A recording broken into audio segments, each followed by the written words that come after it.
হতাশ জীবন। 2008 সালে গ্রাম থেকে আসি ঢাকা। কি রেখে কি করি, জীবন লাগে ফাঁকা।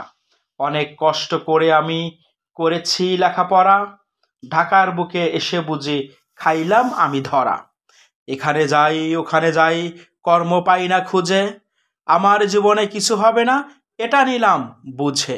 টাকা পয়সা না থাকাতে হাজারো দুঃখ কষ্ট নিল পিছু। দিলের মধ্যে বিশ্বাস আছে আল্লাহ করবে কিছু।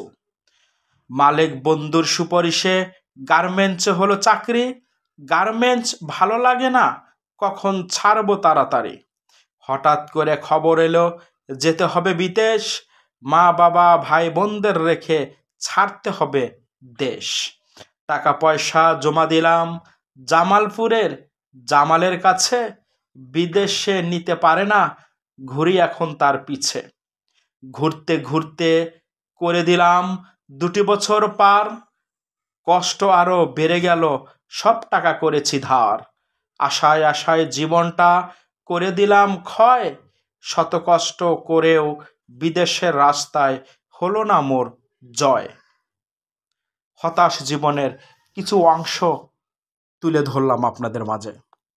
যারা এই ভিডিওটি দেখছেন দেশ কিংবা দেশের বাইরে, গ্রাম কিংবা অথবা গঞ্জ থেকে, সকলকে জানাচ্ছি আন্তরিক শুভেচ্ছা এবং অভিনন্দন।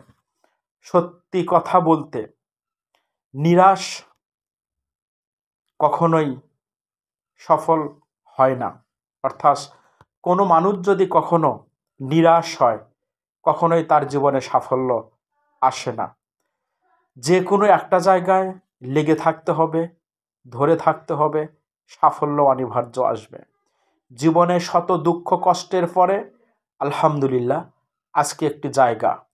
তো সবাইকে বিনয়ের সাথে অনুরোধ করব, আপনার চাওয়াটা পাওয়ায় পরিণত করুন আপনার মতো করে।